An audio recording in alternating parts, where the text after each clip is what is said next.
Gukesh on the left-hand side of your screens, Hikaru and Fabi developing in a very different way there on the right-hand side.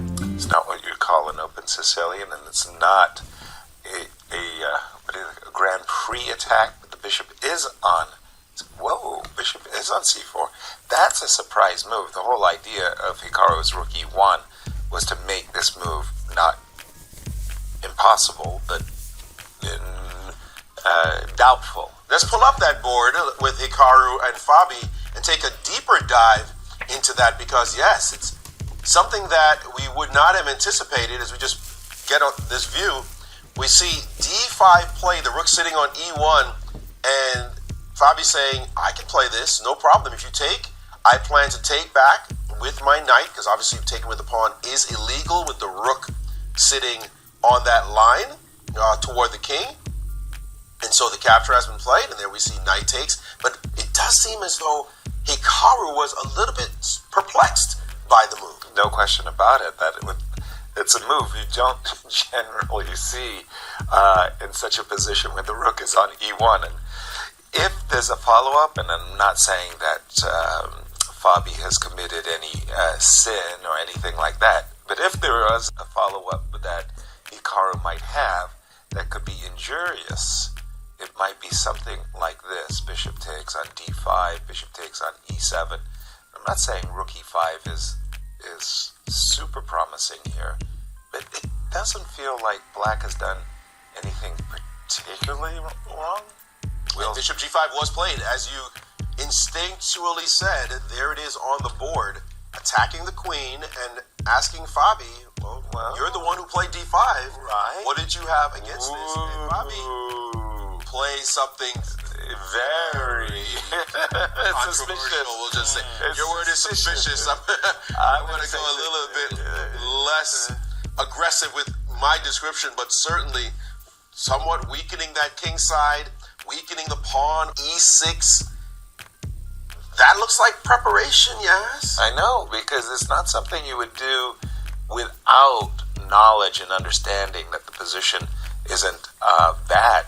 So we're going to drop back with the bishop, bishop d2, bishop e7, knight c3, castles.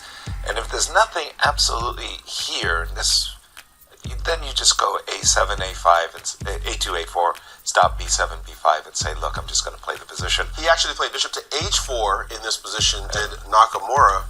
And now Fabi has paused momentarily, and he continues in hyper-aggressive vein with the move b5.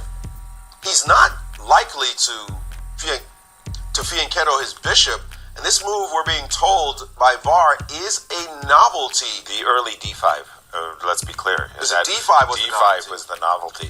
Wow. I think d7, d6 has been played a lot of games. Maybe they're transposing after the move b7, b5. I'm not taking.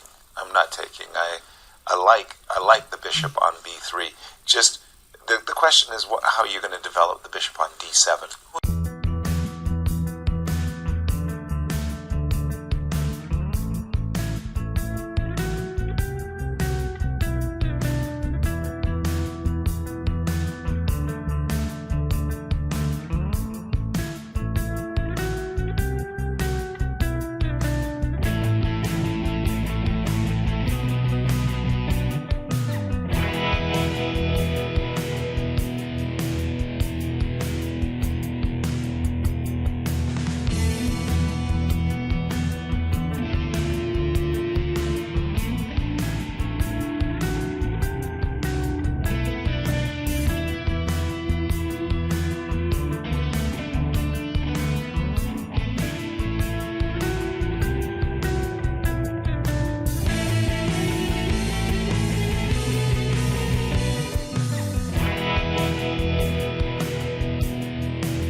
head, He's not furrowing his happy. brow, and he knows it. He's looking around desperately, but that D pawn is just too darn strong. Exactly. And he's going to go down in this game, barring some kind of incident.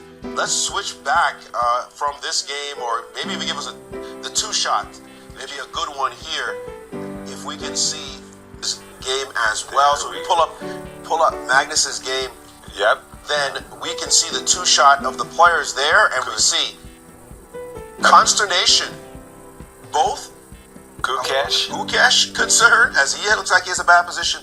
Naka has just played the move king to f1 on his board. Ooh, rook e2 still looks juicy. Rook e2 still looks like the killer move. It's in.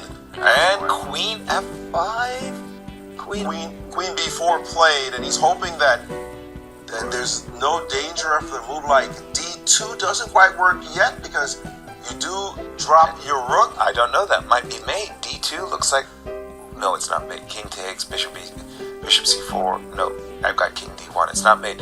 But I can start for Fabi with a move like queen f5, covering the g8 square with my bishop, attacking and threatening mate on f2. That's a stupid question. Please. What if I play h5? Good, very good moves. No, seriously. What is white going to do? Rook e1. What else can he do? Oh, bishop c4. That move looks very, very powerful, because, you're defending the rook so you can play the move d2. Okay, I'm going to pick a game. If you don't mind, I'm going to go to the Hikaru Fabi game, because I think this move is a winner. Bishop c4, threatening d2. Rook will be defended by the bishop, so that the rook can actually move with the threat of double checkmate. Rook e2, good luck e1. with your next move in this one. That looks horrible, terrible. Totally.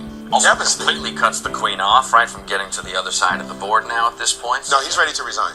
He knows there can be no move. Except Move d2 is not stoppable. There's going to be discoveries now that your king showed up with that bishop on that same diagonal as your king. This one, Hikaru never resigns. Trust me, he's going to find some resource. I don't know what it is. We call you. We call him the best defender. No, you're right. I didn't see a resource either, but I thought he was going to play v3 and find something. Let's jump back to Magnus. Let's see the other game. Massive. Absolutely. These guys traded blows yesterday, but today it will be Fabi who draws.